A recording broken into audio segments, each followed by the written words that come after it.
Ottawa's got lots of libraries.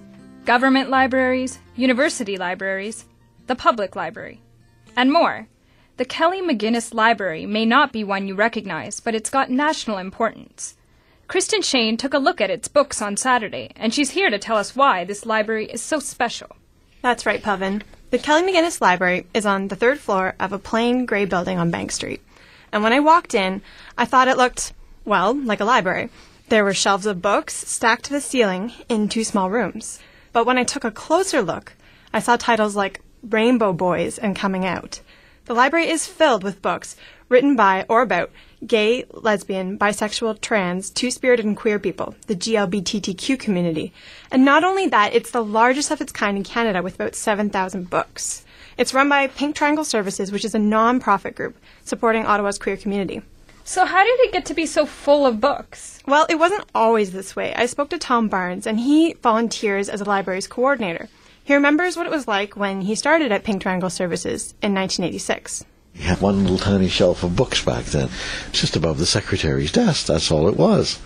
A couple of people got together, one who was working at a government library, and she said, we should get something together to store our materials. Everything from the local newspaper to what few books were coming out at the time. So Pink Triangle Services doesn't have a budget to buy books. The library has mostly grown through donations. It gets about 500 a year, and now the library is so full that staff are actually sending bins of books to other groups to start their own libraries. It really dwarfs the few shelves of GLBTTQ books that are at local university service centres.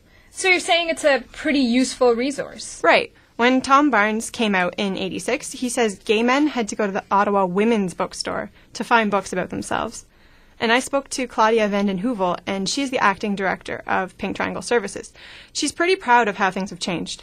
The fact that we have such a piece of queer history right here in Ottawa is quite amazing.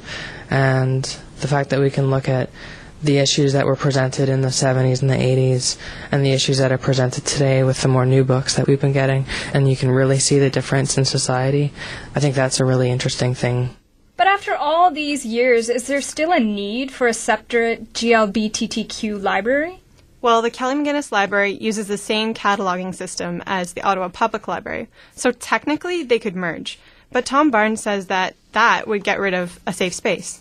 We get recommended from psychiatric doctors in the area, people who have gender questions. They may be potentially a transgender person, but they will send them here because it's so much safer to come in here and ask for material and not have to worry about the librarian. It's a big difference. The stigma factor is huge. People want to borrow books without being known, so the library protects its members' privacy by encrypting its records. And with that security, I wasn't able to talk to any library users. So the Kelly McGinnis Library is a safe space, but what about its books? Some are pretty risque. It's got everything from trashy novels to academic papers.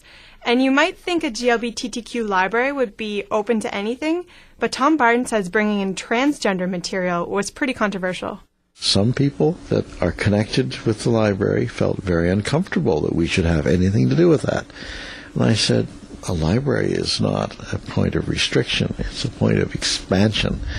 If you don't know, how can you comment? There was a time at which I remember people fighting at meetings over bisexuality. Doesn't exist, can't be true. And I'm going, hello? So, Kristen, you've told me all about the library, but who was Kelly McGinnis? He's actually Dr. Kelly McGinnis. He came to Ottawa in the late 80s, and he was one of only 2 Ottawa family doctors who were accepting AIDS patients then. He was also involved in groups like the Ottawa AIDS Committee. So when Kelly McGinnis died of a brain tumor in 1999, Tom Barnes decided to rename the Pink Triangle Services Library in his honor. And if you go there today, before touching any of the thousands of books, you'll see a black and white photo of Kelly McGinnis framed on the wall watching over his library. Well, thanks for bringing us that story, Kristen. My pleasure.